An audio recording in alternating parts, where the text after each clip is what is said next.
And thank you very, very much. And I hope Mr. Big Voice had a great weekend too, as well. I think most of us did. It was absolutely stellar with a lot of warm weather and a lot of sunshine, which is far better than our neighbors are getting back around the Great Lakes and throughout the Middle Atlantic too, as well. Even up and through the New England states, where they're now expecting in some spots another foot of snow before they finish up tomorrow, and then things warm up for a couple of days, and then they go back into the icebox at the end of the week. Yeah, we're not worried. 7 minutes after 8 o'clock, Bill Colley with you this morning on Top Story, and I thank you for joining us. 29 right now at our studios. It's dropped considerably. I rolled in this morning. Benito had the day off, so I rolled in to cover some of his duties early, about 3:15.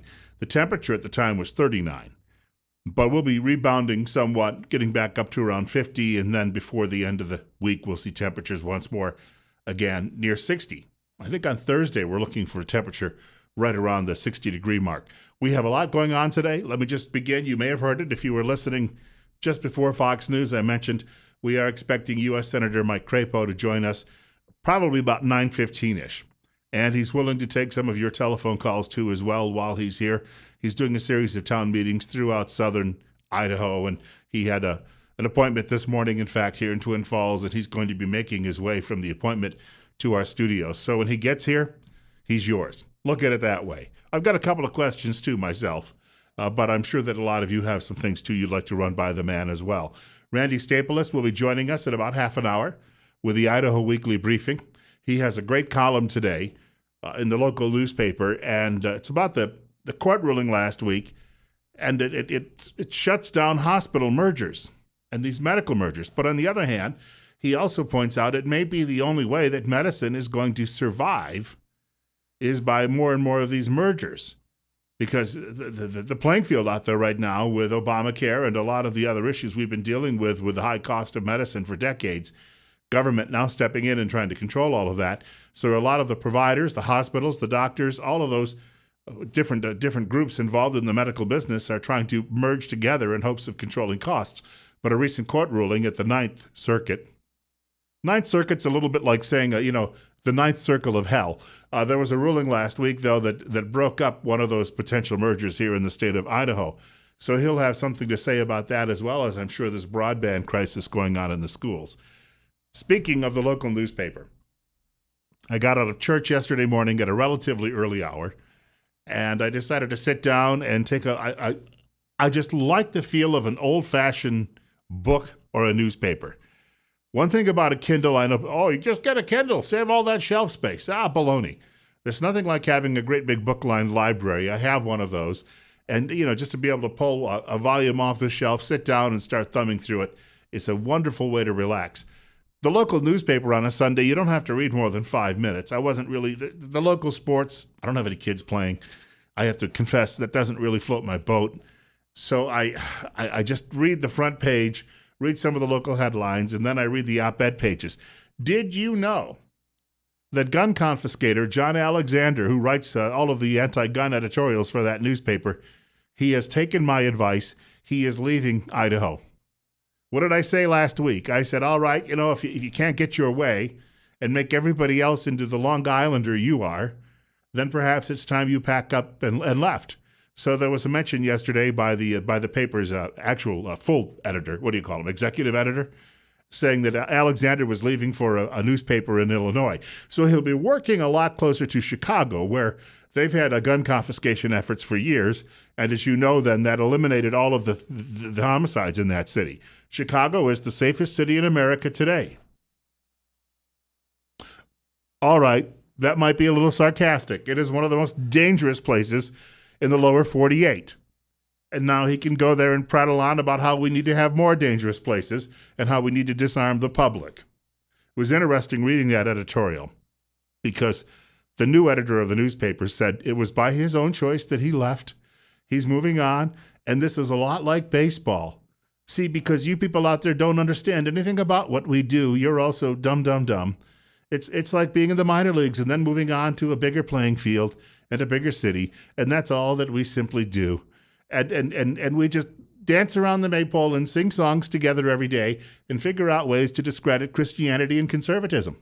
Oops, I wasn't supposed to say that part. Could it be that Alexander didn't get the top job here? This other guy got the top job. So Alexander said, well, hey, I'm packing up and I'm leaving. Plus, as I said, he wasn't getting his way when it comes to gun confiscation. So he's out the door. And I know a lot of people that I've talked to since my arrival here in late December who are ready and willing to help push his car out of town if he can't get it started. So let's have a little bit of applause out there for his decision to basically throw in the towel and realize he is not going to change many minds here by being so, how shall we put it, condescending to the public and the people of Idaho. There you go. So I want to quickly just get that out this morning and get a mention of that. The same editorial page has a piece by the folks from Right to Life, and I'm surprised they were given so much space. Did you know that your good friends at Planned Parenthood would like to start doing remote abortions? This is true.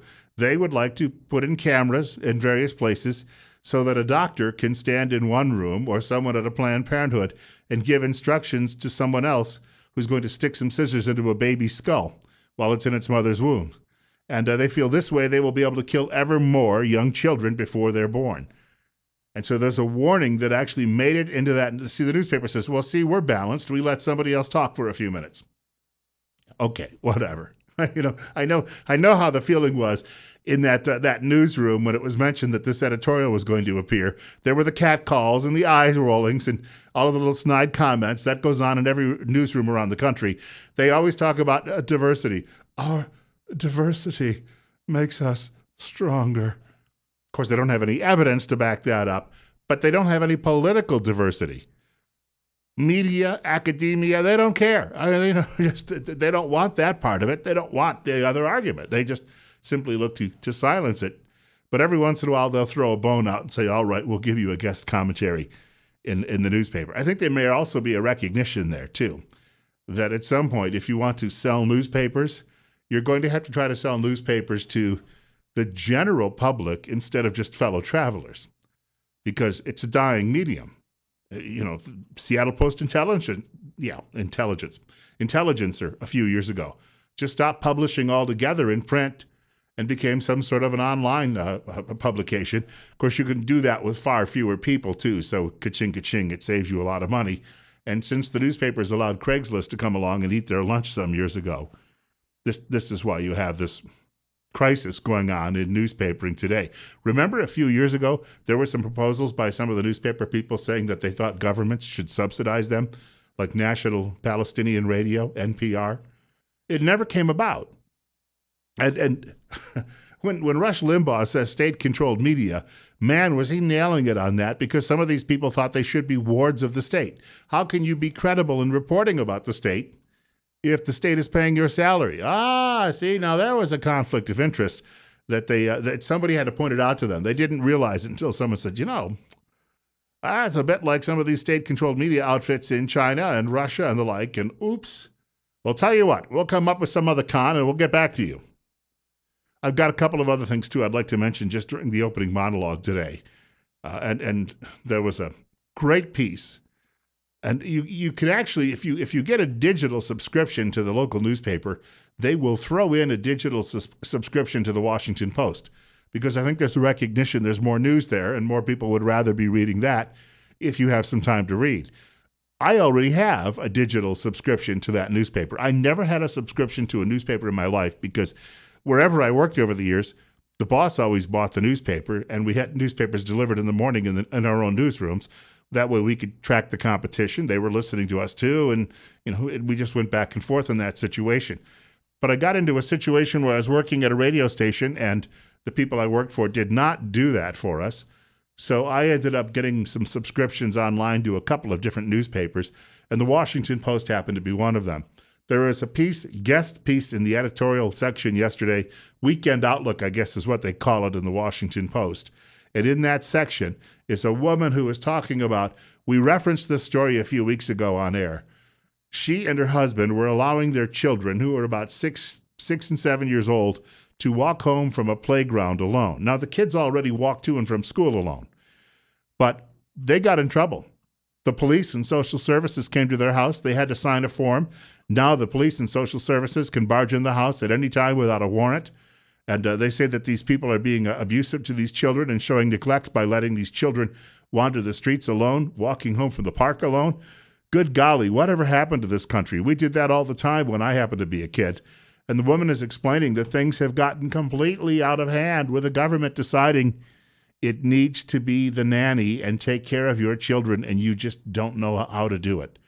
So a great piece if you get a chance to take a look at that. In fact, I'll reference it later this week in the show. I clipped it, saved it as well. You're on the air at 8:17 on Top Story with Bill Colley on News Radio 1310 KLIX. Hey, good morning, Bill. I was just going to talk to you about, you're talking about the internet, putting newspapers on the internet and all that. Well, it's, what do you think that's going to turn into when Obama does an executive order on the internet, redistribution of the internet, which will destroy it so everybody has just crappy internet. But I'm sure that the newspapers have been getting down on their knees for him for years, that they'll get some sort of exception or, special treatment in all of this. Well, no, but that's what I'm saying is anything conservative will be gone. So, like, Planned Parenthood will have their way with everything, and there will be no pro-life anything, boy. Because there will be nothing except for left-wing propaganda. It's all it's going to be I hope we can stop this. I really do. Got about a week and a half to do it. I thank you for the call. February 26th is the day that the FCC is planning the takeover of the internet. And of course, the politically correct will immediately get in.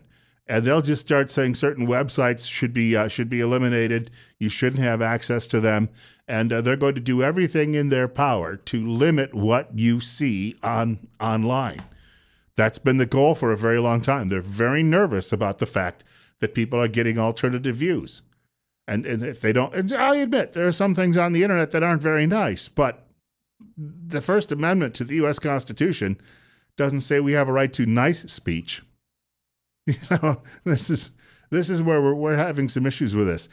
We are obviously in for it when they come down on the 26th because some of the commissioners of the FCC had been opposed to this, but now they're saying they're on board with it. But we are being told, and one of the commissioners even admitted to it just in the last couple of weeks, that President Obama had essentially written all of the new regulations, and he has been, how shall we put it, bigfooting them and trying to get them to approve it. I've got more coming up in the program today. As I say, in the next hour, we're expecting to be joined by U.S. Senator Mike Crapo, and he'll be taking some of your telephone calls, too, if we get an opportunity. Well, he is a politician, so with the 3 to 4 minute answers, we don't know how many, but he'll do his best.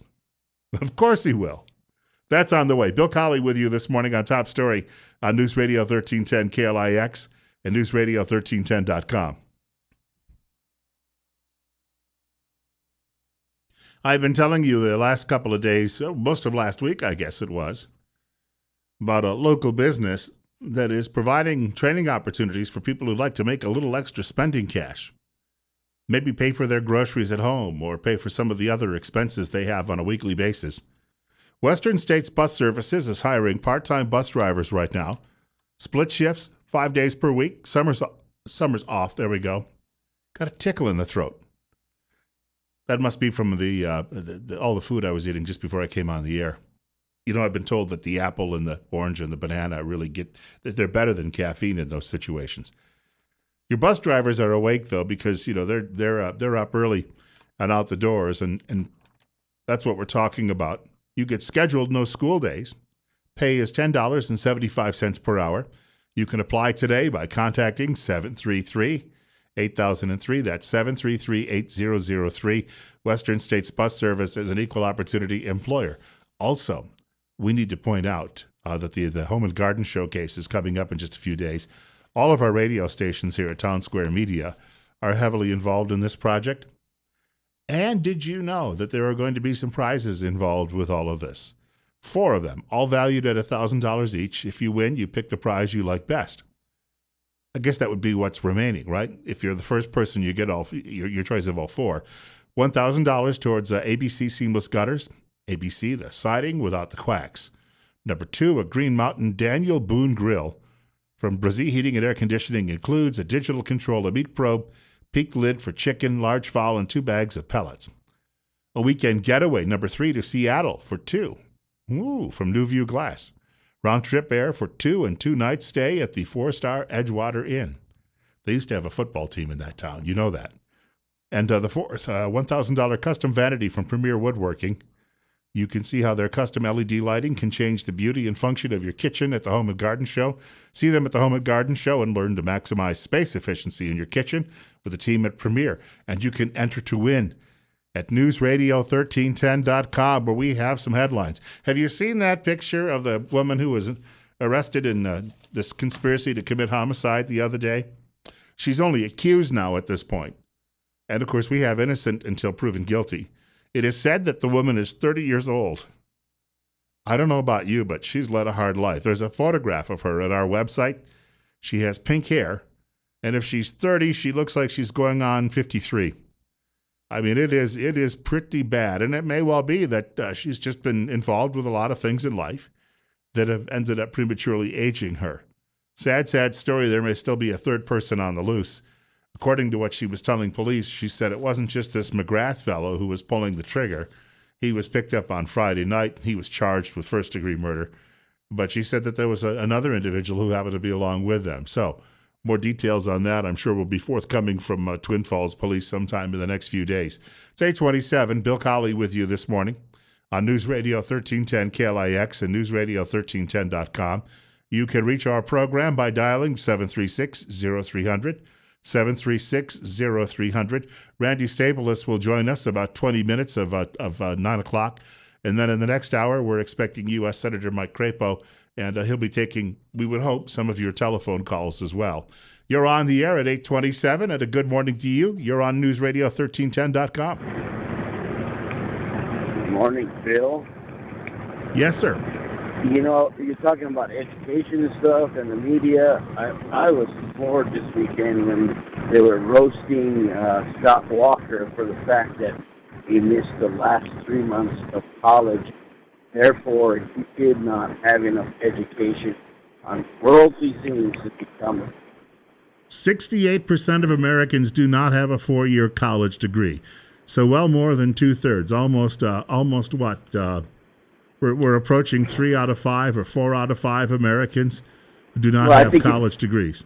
I think if you go through our history, some of the people that have molded our country the most didn't have. Well, Abraham Lincoln, of course, he had no formal education whatsoever. His stepmother taught him to read, and they read a lot of books together, what they could get their hands on. I think you make a great point. I thank you much for the call. You know, Lincoln was a homeschooled product. He had no high school. He had no college. On the other hand, he held the country together during its greatest crisis. And you look at that and you say to yourself, where do these people get off saying this?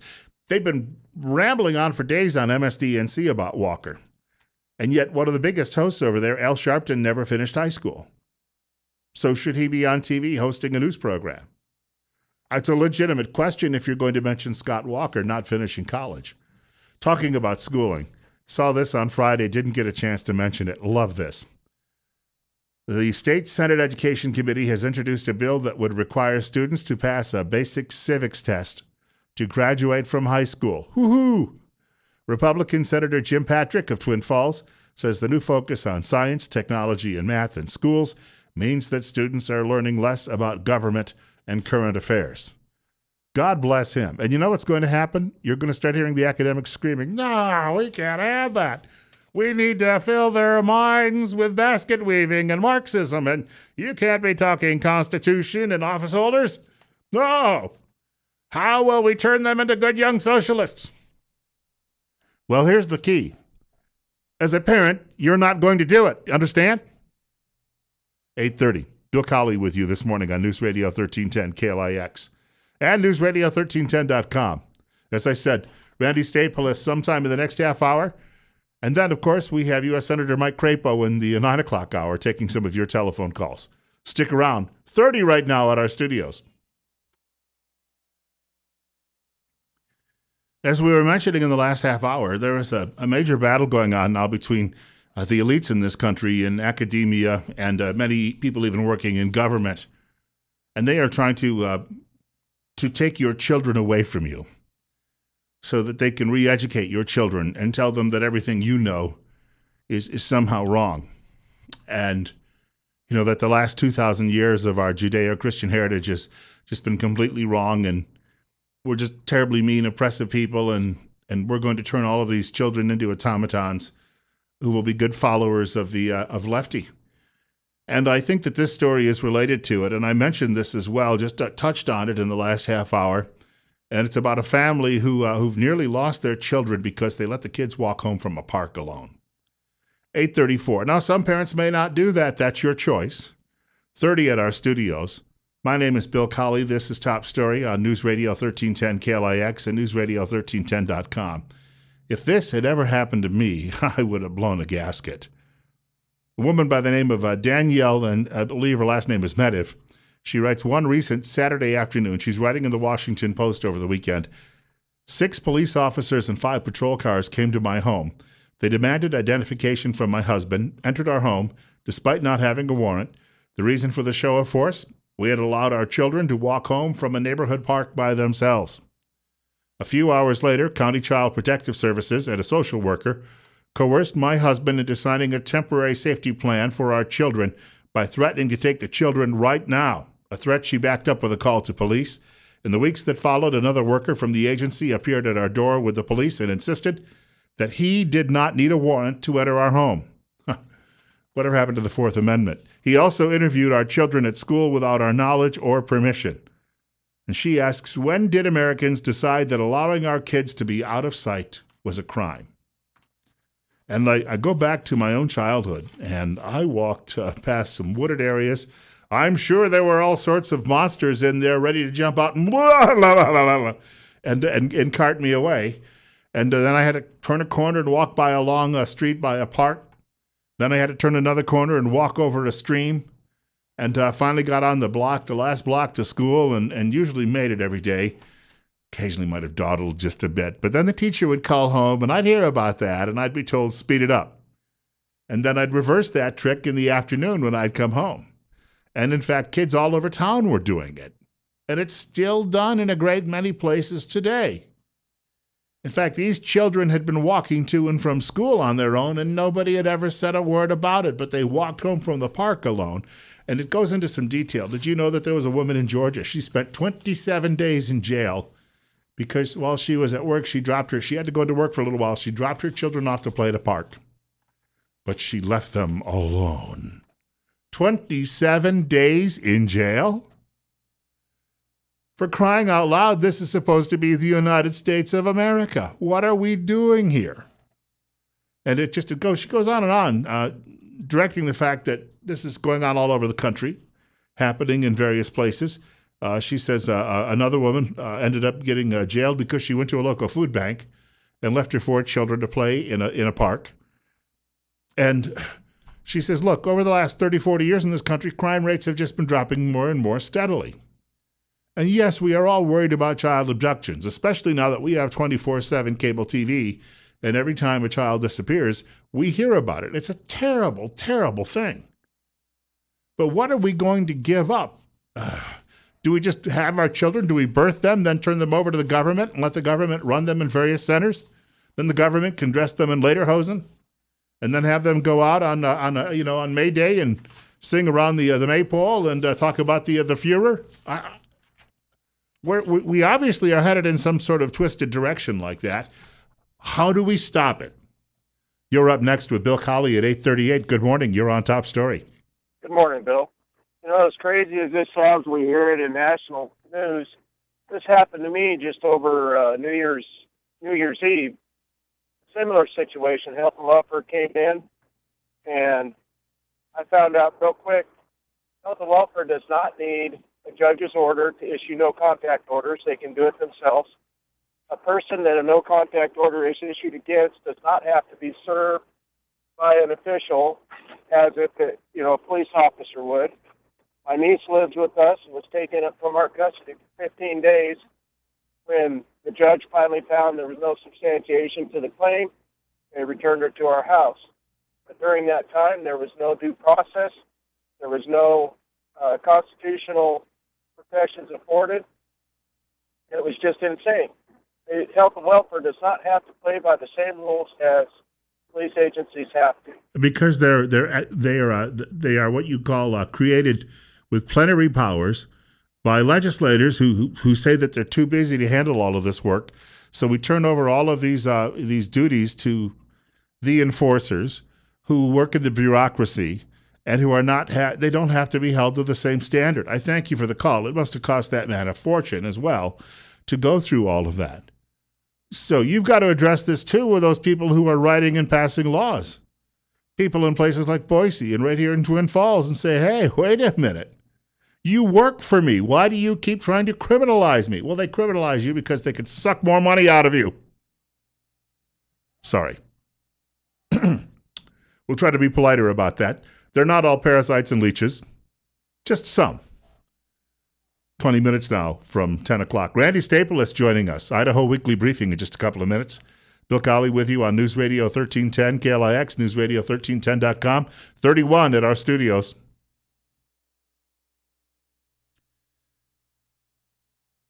About this time on Monday mornings, we are joined on Top Story by Randy Staples with his Idaho Weekly Briefing. And, of course, I get that in my email, so I get a head start on all of this.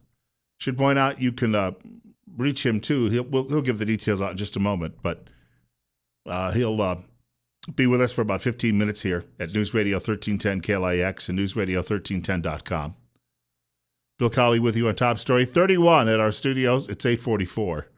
First of all, Randy, welcome back to the program, sir.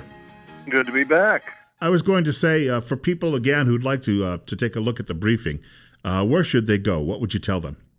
They can go to our website at www.ridenbaugh.com. That's RIDENBAUGH. You had quite a bit of detail this morning, and I also saw the column in the newspaper, too, where you talked at length about this Ninth Circuit ruling, or this court ruling, rather, that came down last week, and it's going to break up some of these mergers when it comes to hospitals. St. Luke's was involved, of course, in all of this. And you have some, I think, a rather open-minded approach to this, saying, you know what, we've got to start talking about the future of medicine and whether we will need something like this. And if we do have it, what should we do to ensure it doesn't get out of control? Exactly. That's exactly right.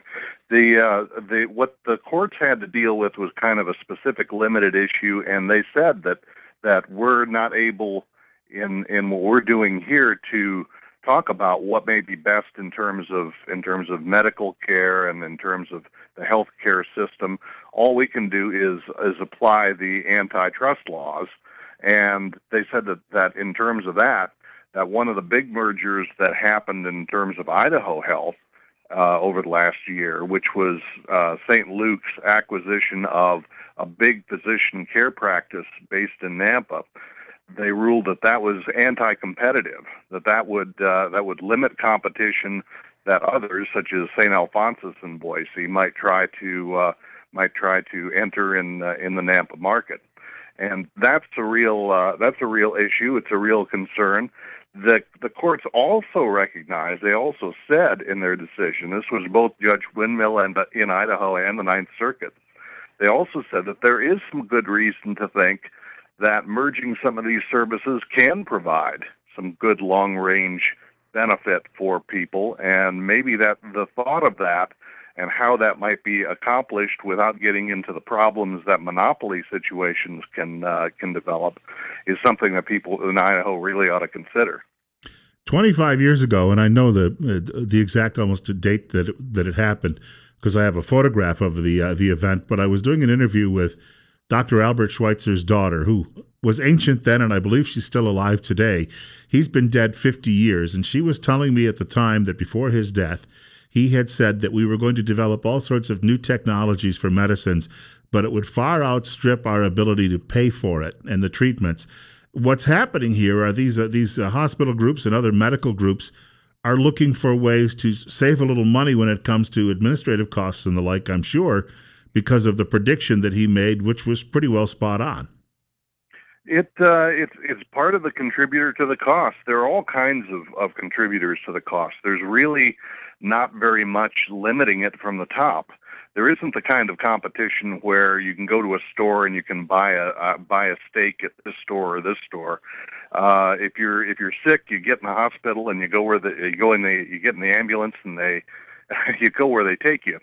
It's a little different kind of situation for that. So there really isn't much of a competition limiter in the usual sense. There aren't many other limiters either, and so costs can very often tests can be taken that may or may not be necessary. You can make real gray area arguments about whether those need to be necessary. Those get tacked on the bills. There's not much of a limiter to how much those costs can go up. There needs to be of some sort, and if you have monopoly kinds of situations, if there isn't anything else limiting that, then they can just ratchet it on up. But there are probably ways that it can be done. There may be legal approaches that can limit it in some ways. I was thinking a little bit in terms of the electric power companies, for example, a century ago, that were forming into monopolies in the areas, and there was a recognition that you didn't want a dozen power lines going past your house with a dozen different power companies competing for your service. So maybe accept the idea that you're going to have a monopoly, as Idaho Power is in the Twin Falls area, but in return for that, accept that there's going to be some limits, some legal limits, some regulation on that company so that they don't get out of hand. And that kind of a system where you have a for-profit company providing the service, but also with legal limits on what they can do, seems to have generally worked pretty well for a century now. We have 8:49 at our studios. It's also 31. Bill Colley with you on News Radio 1310 KLIX and newsradio1310.com. This is Top Story. Randy Staples is with us talking about some issues with medicine. And in the long run, this is the main concern, because over the last quarter century, we've had such a crisis. It's been some years better than others, but the trajectory that we've seen in healthcare costs in some periods has just skyrocketed, and we could be talking about people who could no longer afford care. Oh yeah, and that's moved way beyond just the speculation. It has turned into reality for a whole lot of people. Over the last generation, its healthcare has simply been priced out of the range of a whole lot of people, and a lot of people aren't getting basic kinds of health care that on a regular basis might be able to keep them from having to go into emergency rooms and have emergency kinds of situations later on. So it's a very, very big deal. Speaking of losing something, 1 week from today, people could be walking into schools throughout the state of Idaho, and they won't have any broadband available to them. I guess they'll be looking for dial-up service or something as a way to have a solution. But everything I've been reading about this the last few days, it sounds as if it is such a mess that no one has a short-term patch on this. About the best thing that may happen, House Speaker Scott Bedke suggested that local school districts in Idaho individually start looking for local options to try to find broadband service, and that's probably the right thing for them to do. And a number of them may be able to do that. That may be variable around Idaho, but I suspect that a fair number of local providers, local internet service providers, and some others may be able to provide at least temporary services to keep the schools going in a number of places. But what I suspect you'll probably see after another week or so is some schools in Idaho that have broadband and others that don't, which is really the complete opposite from the very well-intended original plan to have kind of universal broadband for all the schools.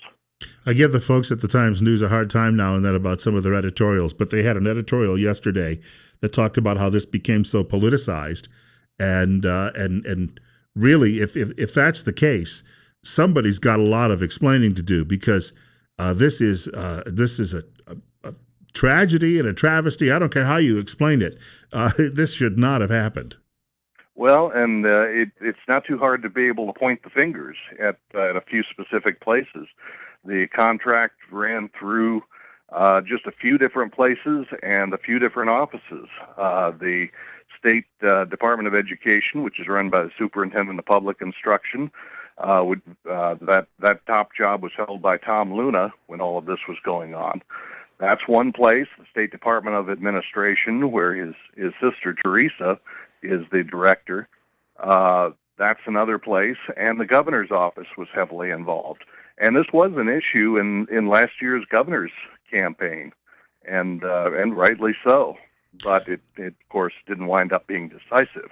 And well, as we could see in just recent events in the last few days, in the region anyway, a governor who's a little lax about who gets contracts and how they get them can end up forfeiting an office. It can happen. Well, and over in Oregon, the whole question of state contracts and